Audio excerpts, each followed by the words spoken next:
प्रयागराज के जिस होटल में हुई थी अतीक की हत्या की प्लानिंग, उसके मैनेजर ने बताई पल पल की अपडेट। सामने आए कई चौंकाने वाले तथ्य। इस होटल के कमरा नंबर 203 में बनाई गई थी पूरी योजना। कब, कहां और कैसे करना है हमला, हर पहलू पर हुआ था मंथन। रेकी के साथ जुटाई गई थी एक एक सेकंड की जानकारी, ताकि पहली बार में ही मिल जाए सफलता। मैनेजर के खुलासों ने मचाया हल्ला।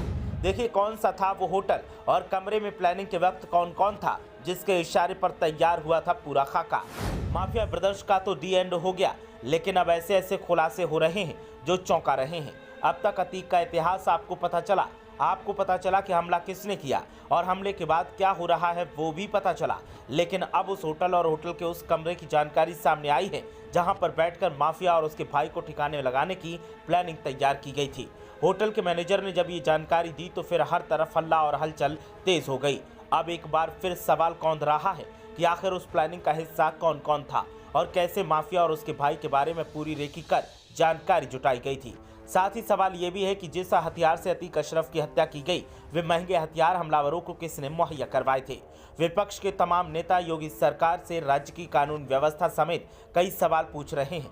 ओवैसी ने तो यहाँ तक पूछ लिया कि योगी जी बताइए कि इन तीनों हत्यारों पर अभी तक यूपीए क्यों नहीं लगाया। जब अतीक अशरफ पर गोलियां चल रही थी तो उस वक्त जो पुलिसकर्मी मौजूद थे वो क्या किसी की बारात में आए थे। इन तमाम सवाल जवाब और आरोप प्रत्यारोप के बीच एक बड़ा सवाल ये भी था कि अतीक अशरफ के तीनों हत्यारे प्रयागराज के किस होटल में रुके थे, जहां तीनों ने अतीक अशरफ की हत्या की प्लानिंग की थी। लेकिन अब इस सवाल से पर्दा उठ चुका है। अतीक अशरफ हत्याकांड को अंजाम देने वाले तीनों शूटर प्रयागराज के होटल स्टे इन के कमरा नंबर 203 में रुके थे। इसी होटल में तीनों शूटर लवलेश तिवारी, सन्नी सिंह और अरुण मौर्य ने हत्या का प्लान तैयार किया था। तीनों इसी होटल से लगातार रेकी कर रहे थे।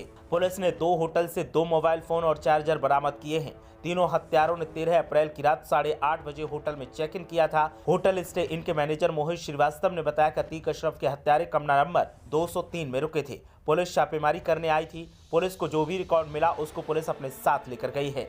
मैनेजर ने बताया कि तीनों हमलावरों ने अपना आईडी कार्ड भी दिया था। सभी 13 तारीख को होटल में आए थे। तीनों हमलावर ज्यादा से ज्यादा वक्त रूम में ही रहते थे।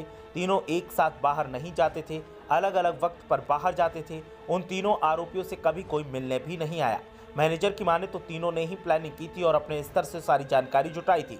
उनको देखकर कभी नहीं लगा कि वो ऐसा काम करने आए हैं या ये कर सकते हैं। लेकिन जब ये कांड हुआ और जानकारी सामने आई तो हम लोग खुद हैरान थे कि ऐसा कैसे हो गया। मैनेजर की बातचीत का ये हिस्सा अब सोशल मीडिया पर तैर रहा है और हलचल तेज है।